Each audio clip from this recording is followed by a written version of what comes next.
Camp Pendleton, California, March 18, 1971. Combat Training Hall 3, 2:14 in the afternoon. 200 Marines stood around the edge of the training floor when Bruce Lee walked through the double doors. He did not arrive in uniform. He did not carry equipment. He wore a fitted black long-sleeve shirt, dark trousers, and simple black shoes. His hair was short. His expression was calm. He looked smaller than almost every man in the room. The base commander introduced him as one of the most discussed martial artists in America. A man known for speed. A man known for Jeet Kune Do. A man whose demonstrations had brought fighters, actors, instructors, and athletes into the same room just to see whether the stories were true. While most of the Marines watched with interest, one did not. Staff Sergeant Cole Rourke stood near the back wall with his arms folded across his chest. He was 35 years old, 6'3", and weighed 235 pounds. He had boxed for the Marine Corps. He had served overseas. He had trained recruits in close combat for 7 years.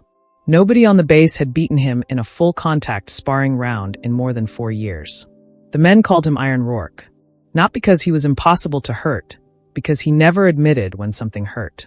He watched Bruce cross the floor and smiled. Not with respect, with amusement. The commander finished the introduction. The invitation had been arranged weeks earlier. Bruce was not there to replace the base instructors or redesign Marine training. The commander wanted the men to see a different approach from a martial artist whose name had begun spreading far beyond traditional schools. That distinction mattered to the commander. It did not matter to Rourke. He had spent years watching visitors arrive with polished language, clean uniforms, and techniques that failed the moment resistance became real. He had seen men impress a room for 10 minutes and disappear before anyone could ask them to prove more. To him, Bruce looked like another name carried by reputation. The Marines around Rourke knew that expression. They had seen it before difficult drills, before boxing rounds, and before Rourke stepped onto a mat with someone who had been talking too confidently. It meant he had already decided what the other man was. Bruce noticed that too. He did not see hatred. He saw a conclusion formed before observation. That was more dangerous because Rourke believed it was experience. Bruce stepped onto the center mat. "I was invited here as a guest," he said. "Not to tell Marines how to be Marines." A few men smiled. Bruce continued. "I was asked to show how I think about distance, timing, and interception." Rourke spoke from the back. "That is a long way of saying hitting first." Several Marines turned. The commander looked toward him. "Staff Sergeant." Rourke lifted both hands. "I am listening, sir."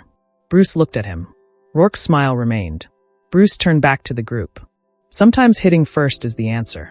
Rourke spoke again. "Sometimes the other man does not stand still while you explain it." The room became quieter. The commander took one step forward. "Rourke, that is enough." Bruce raised one hand. "It is all right." Rourke pushed away from the wall. He walked toward the mat slowly. The Marines opened a path for him. He wore an olive drab t-shirt, utility trousers, and black combat boots. His shoulders were wide. His hands were scarred. A pale line ran through his right eyebrow. He moved like a man who expected people to make room. He stopped 10 feet from Bruce. "What do you call it?" Rourke asked. "Jeet Kune Do. The way of the intercepting fist." "Yes." Rourke looked around the room. "That sounds good." He looked back at Bruce. Everything sounds good when the other man is helping. The Marines watched Bruce. Bruce did not answer immediately. Rourke continued. "I have seen demonstrations. One man throws the punch he was told to throw. The other man knows where it is going. Then everybody claps because the answer was already decided." Bruce looked at the men standing around the mat, then at Rourke. "Would you like to throw a punch I did not choose?" A few Marines laughed. Rourke did not. "I would like more than one." The commander stepped between them. "This is a guest appearance, not a challenge match." Rourke looked past him. "Then let him demonstrate." Bruce's expression did not change. Rourke pointed toward the center of the mat. "1 round, no student, no assistant, no planned attack." He pointed at Bruce. "Just you and me." The hall became silent. The commander turned to Bruce. "You do not have to answer that." Bruce nodded. "I know." Rourke folded his arms again. "You came here because people know your name." Bruce looked at him. "You think that is why?" "I think cameras made you famous." "There are no cameras here." Rourke smiled. "Exactly." That was the first moment the room truly changed. The Marines were no longer watching a demonstration. They were watching one of their own men challenge a guest in front of the entire unit. Rourke took another step. Movie speed, movie punches, movie students. Bruce remained still. Rourke pointed at the mat. Try it on someone who hits back. The commander's voice became harder. Staff Sergeant Rourke, stand down. Rourke did not look away from Bruce. Sir, with respect, he came here because he is supposed to be the real thing. The commander answered. He came here because I invited him. Rourke nodded. Then let him leave as a guest. He looked directly at Bruce. But do not let him leave pretending that was fighting. The words entered the room and stayed there. Bruce looked around at the Marines. Some expected him to refuse. Some expected him to become angry. Rourke expected both. Bruce removed his black jacket and folded it over a wooden bench. Then he stepped onto the center of the mat. You want one round? Rourke's smile returned. One round. No demonstration. No demonstration. No planned attack. Rourke shook his head. You will not know what is coming. Bruce looked at him. Neither will you. The first row of Marines reacted. Rourke walked toward the edge of the mat and removed his watch. The commander caught his arm. You will follow the rules. Rourke looked down at the hand. What rules? No eye attacks. No throat attacks. No strikes after a man is down. I stop it when I say stop. Rourke nodded once. The commander turned to Bruce. The same. Bruce nodded. Rourke stepped onto the mat. The size difference became clearer when they stood together. Rourke was nearly 8 and taller and 90 pounds heavier. His forearms looked built to break grips. His boots were planted wide. He carried the confidence of a man who had controlled training rooms for years. Bruce stood lightly. His hands were open. His shoulders were relaxed. Rourke looked at the stance and laughed. That is it. Bruce answered. You have not moved yet. The commander raised one hand. 1 round, 3 minutes. Rourke glanced toward the men around the mat. You will not need 3. Bruce heard him. So you have said. Before the first movement, the room held 2 different ideas of what was about to happen. Rourke believed the round would separate performance from reality. In his mind, Bruce had built a reputation around controlled demonstrations, cooperative partners, and audiences that wanted to believe. Bruce saw something simpler. A trained man stood across from him with real speed, real strength, and years of experience under pressure. Rourke was not a fool. He was not a beginner. He was dangerous because he had solved the same kind of problem many times and had begun believing every problem was the same. The Marines around the mat understood Rourke's power. Many had felt it personally. He had dropped them, pinned them, corrected them, and ordered them back up. They trusted his toughness because they had seen it at close range. Almost none of them had seen Bruce fight freely. That uncertainty belonged to the whole room. Rourke mistook it for an advantage. Bruce treated it as silence. Then the commander dropped his hand. Begin. Rourke moved first. He did not throw a wide punch. He stepped in behind a fast left jab aimed at Bruce's face. Bruce shifted half a step. The jab missed. Rourke followed with a straight right. Bruce turned his shoulder and let the punch pass. Rourke immediately hooked toward the ribs. Bruce moved outside the arc. 3 attacks, no contact. Rourke stopped. The room remained quiet. He had expected Bruce to retreat quickly. Bruce had barely moved. Rourke raised his hands again. Good. Bruce watched him. Was that the demonstration? A few Marines laughed. Rourke's face tightened. He stepped forward with another jab. This time he used it to hide a low kick toward Bruce's lead leg. Bruce lifted the leg, avoided the kick, and touched Rourke's chest with the heel of his palm. Not hard. Only enough to stop the forward movement. Rourke looked down at the hand. Bruce removed it. You were open. Rourke swung a short right hand from close range. Bruce intercepted the forearm before the punch formed. His other hand touched Rourke's ribs.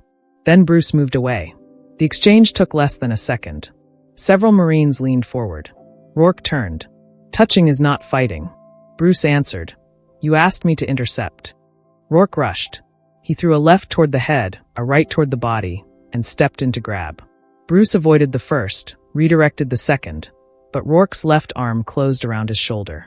The Marines reacted. Rourke drove forward. He used his weight to push Bruce toward the wall. This was where he wanted the fight. No open distance. No room for speed. Only size, leverage, and pressure. Bruce's back came within 3 feet of the padded wall. Rourke tightened the hold. You cannot dance now. Bruce struck the inside of Rourke's arm with one hand. The grip shifted. He stepped across Rourke's lead foot, turned his hips, and disappeared from the line of pressure. Rourke hit the wall shoulder first. The impact echoed through the hall. Bruce stood behind him. The first escape changed the way. The Marines watched. Until then, many of them had expected speed. Speed was part of the story around Bruce Lee. They were prepared to see quick hands and sharp movement. They were not prepared to see a man of Rourke's size redirected with so little effort. Rourke had not been thrown by strength. He had driven himself into the wall because Bruce had changed the line at the exact moment the pressure became complete. The difference was small. The result was not. Several Marines near the front looked down at Rourke's feet. They were trying to understand what Bruce had seen. Rourke noticed them looking. That irritated him. He had built authority around being the man who explained why other people failed. Now his own men were studying him as an example. He raised his hands and moved again. This time there was less mockery in his face, more attention. That made him more dangerous. Rourke had real experience. Once he stopped performing for the room, his balance improved. His punches shortened. He stopped reaching for Bruce's head and began closing the exits first. Bruce had wanted him to become honest. Honesty did not make the fight easier. It made the threat clearer. Rourke turned quickly. The Marines were no longer smiling. The commander watched closely. Rourke rolled one shoulder. "You moved." Bruce answered. "That was the idea." Rourke attacked again. This time he did not chase Bruce's head. He closed distance behind both forearms and forced him toward the edge of the mat. Bruce moved left. Rourke cut him off. Bruce moved right. Rourke stepped across the path. The Marine was learning. He understood pressure. He understood how to make a smaller man run out of space. Rourke drove a heavy punch toward the body. Bruce blocked most of it, not all. The strike touched his ribs and moved him sideways.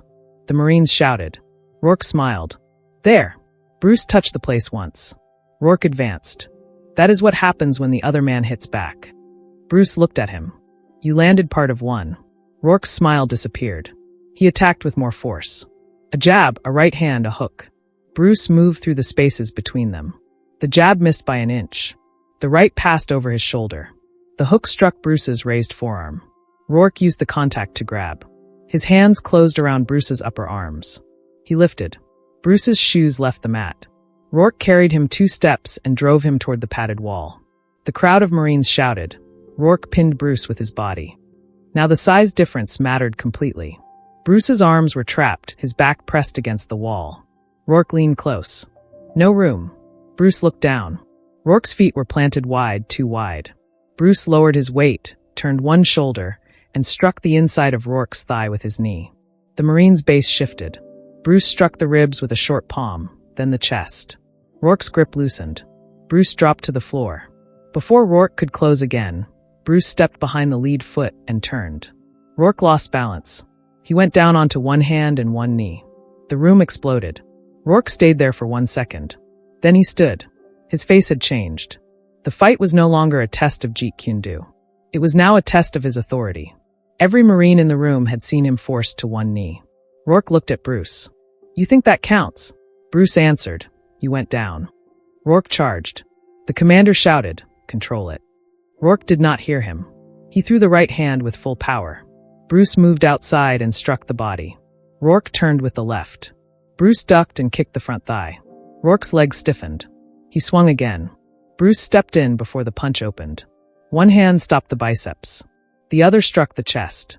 Rourke stumbled back 1 step. He recovered immediately and fired a short uppercut. Bruce leaned away. The fist passed close enough to move his hair. The Marine saw the danger. Rourke was not slow, he was trained. His punches were compact. His feet stayed beneath him. He understood how to fight under pressure. Bruce understood something else. Rourke's right shoulder tightened before every power strike. His front foot turned outward before every attempt to drive forward.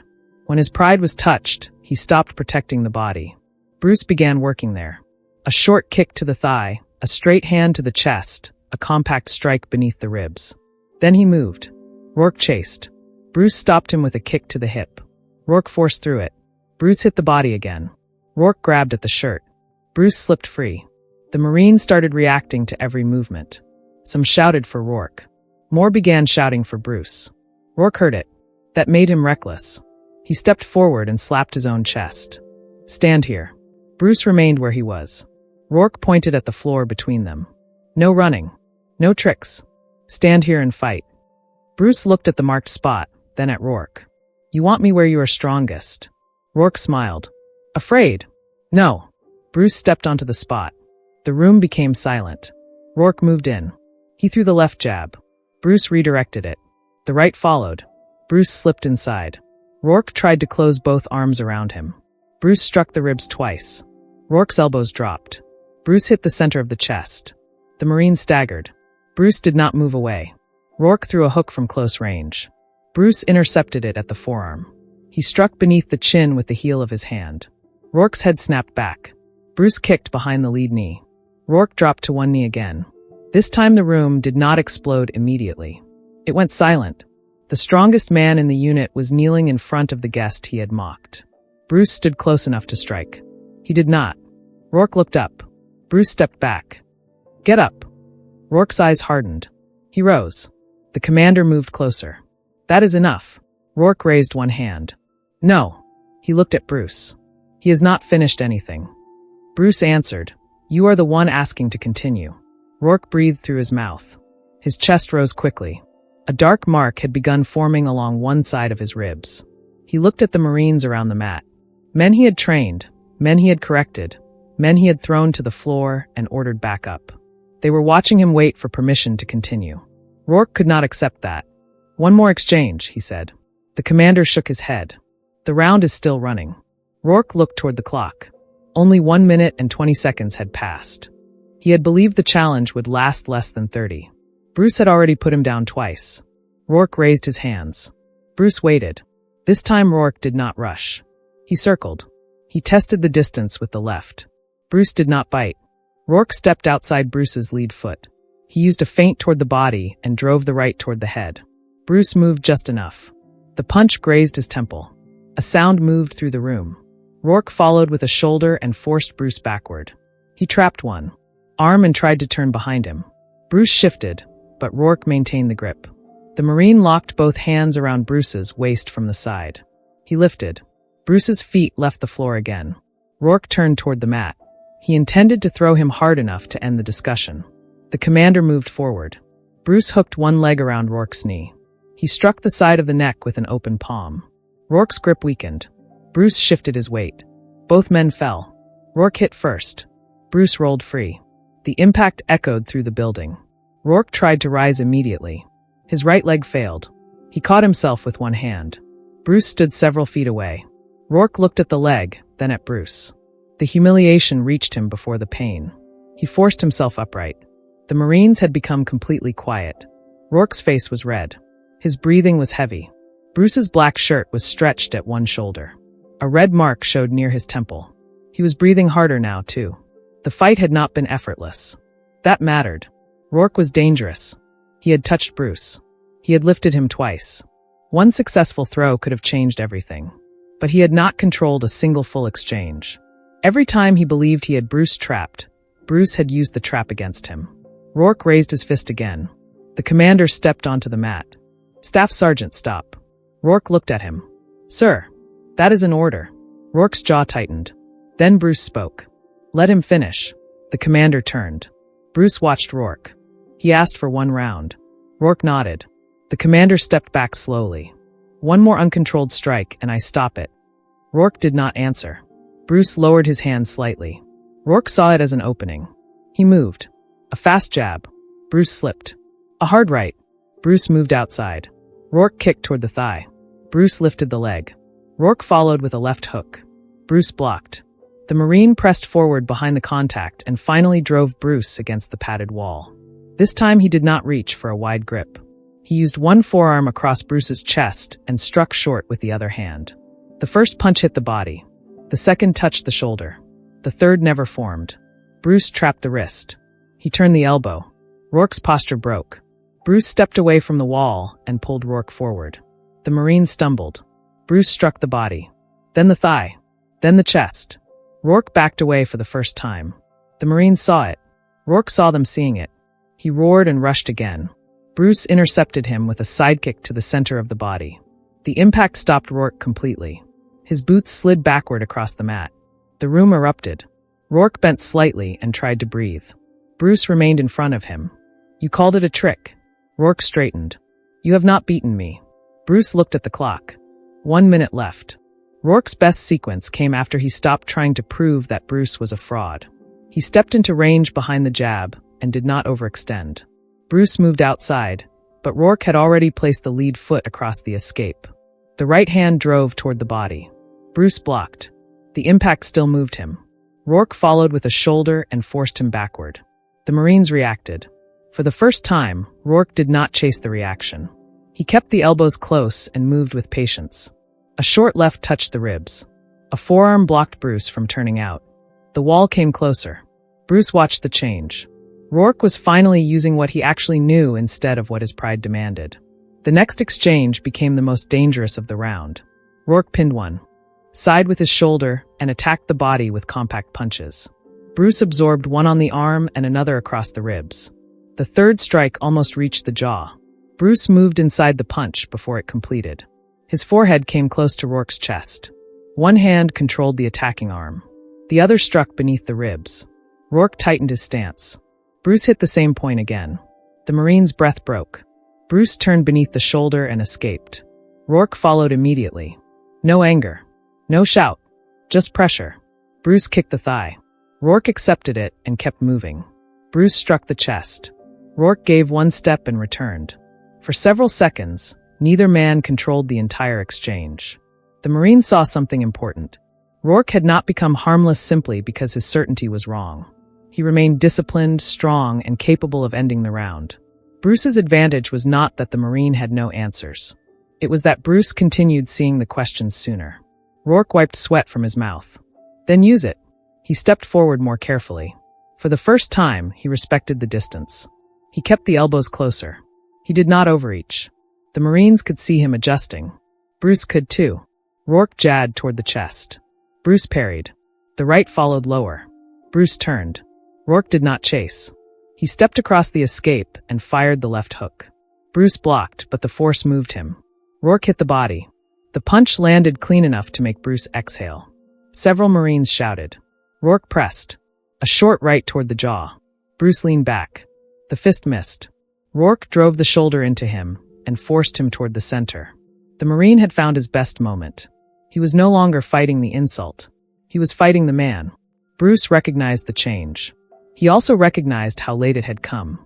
Rourke attacked with a compact combination. Left, right, left to the body.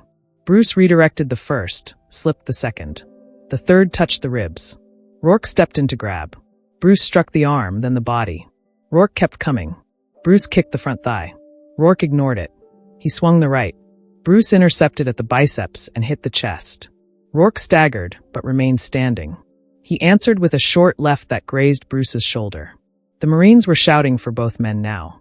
The commander watched the clock. The clock did not help Rourke. It exposed him. Every second showed the Marines another thing he had promised would not happen. Bruce was still standing. Rourke had been put down twice. The smaller man had escaped the wall, the lift, the grip, and the pressure. Rourke could feel the unit measuring him now. Not measuring his courage. No one doubted that. They were measuring his judgment. He had called the method useless before testing it. He had mocked the guest before observing him. He had chosen the fight and the rules. Now he had less than half a minute to recover the certainty he had brought onto the mat. That pressure became visible in his face. 30 seconds. Rourke heard it. He looked at Bruce. No more moving. Bruce answered, "Then catch me." Rourke charged. Bruce met him. The two men collided near the center. Rourke's forearm struck Bruce's guard.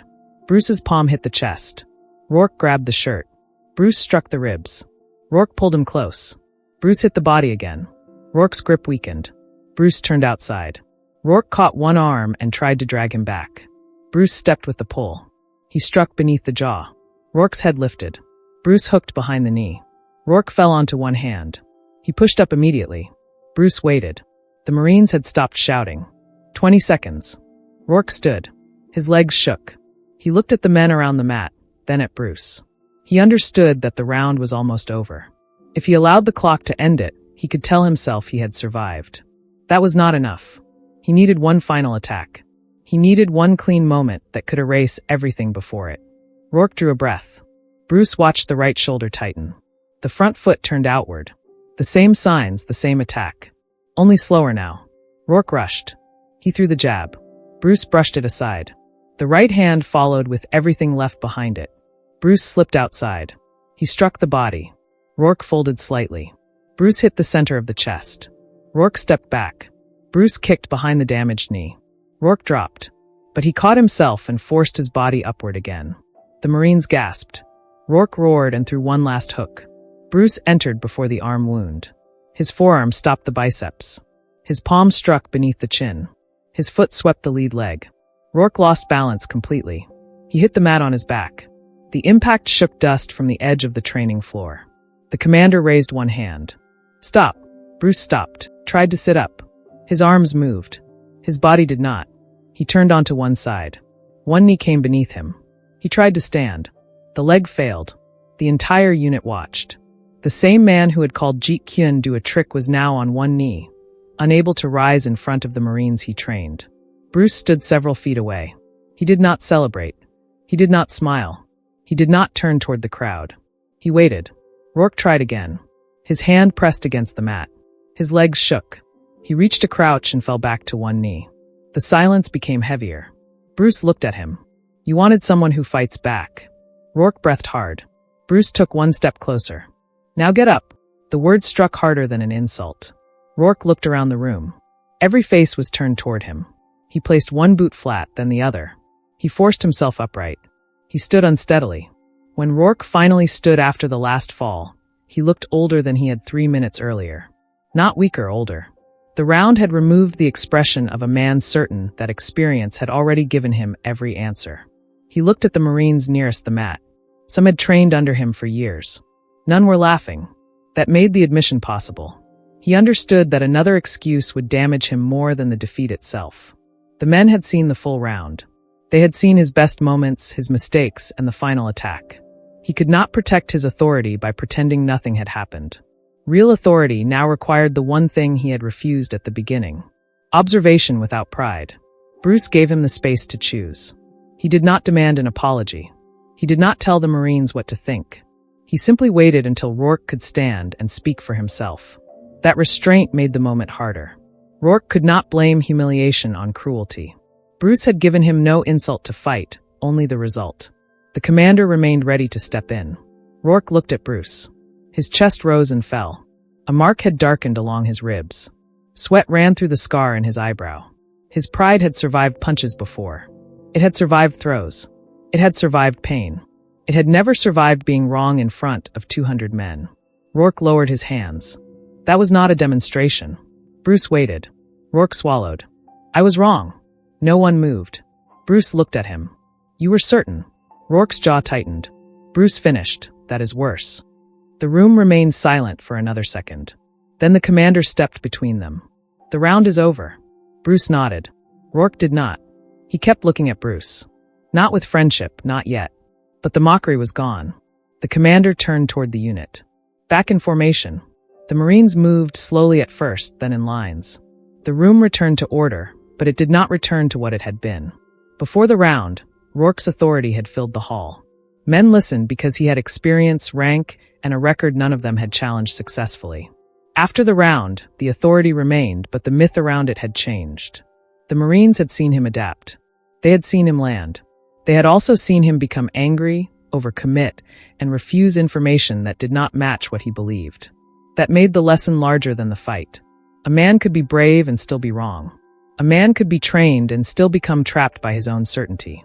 A man could possess strength and lose control of how he used it. Bruce had not taken Rourke's rank. He had taken away the excuse that rank, size, or experience made observation unnecessary. Bruce walked toward the bench and picked up his jacket. The young Marine nearest him spoke quietly, Sir. Bruce looked over. How did you know what he would do? Bruce looked toward Rourke. I did not know everything. The Marine waited. I watched what he gave me. Across the mat, Rourke heard the answer. He sat on the edge of a bench while a corpsman checked his leg and ribs. The corpsman pressed one spot. Rourke winced. Nothing broken, the corpsman said. Rourke looked toward Bruce. That is not the problem. The corpsman followed his eyes. No. The commander approached Bruce near the doors. I apologize for the way this happened. Bruce put on his jacket. You invited me as a guest. I did. He invited me to fight. The commander looked back at Rourke. He will answer for that. Bruce shook his head. He already did. The commander almost smiled. You still have 20 minutes on the schedule. Bruce looked toward the Marines forming again. They have seen enough. Rourke stood from the bench. His leg remained stiff. He walked toward Bruce. The Marines noticed but stayed in formation. Rourke stopped several feet away. I have one question. Bruce waited. When I had you against the wall the second time, why did you not move earlier? Because you were still adjusting.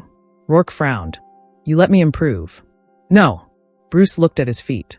I let you believe the position belonged to you. Rourke looked down. You waited until I committed. Yes. Rourke was quiet. That is the intercepting fist? That is part of it. Rourke nodded slowly. He did not ask for another round. He did not offer his hand. He stepped aside. Bruce walked through the double doors. The hall stayed quiet until they closed behind him. Only then did the Marines begin talking. Some repeated the throws. Some argued about the final combination. Some insisted Rourke had nearly ended it at the wall. Others remembered the moment Bruce told him to stand. The story spread across the base before the afternoon formation ended. By evening, men who had not entered combat training Hall 3 already knew the outline. Bruce Lee arrived as a guest. Staff Sergeant Rourke called his art a trick. Rourke demanded a real round. Bruce accepted. The strongest man in the room went down 3 times. The last time, he could not rise on the first attempt. The details changed with each telling. Some said Bruce never moved more than a few inches. Some said Rourke had been knocked across the entire hall. Some said the final exchange lasted less than 1 second. The men who stood closest remembered something simpler. Bruce never fought the way Rourke expected. When Rourke used power, Bruce used angle. When Rourke used pressure, Bruce used timing. When Rourke used anger, Bruce used information. And when Rourke finally began fighting with discipline, Bruce was already too far ahead. The following morning, Rourke entered the same hall before.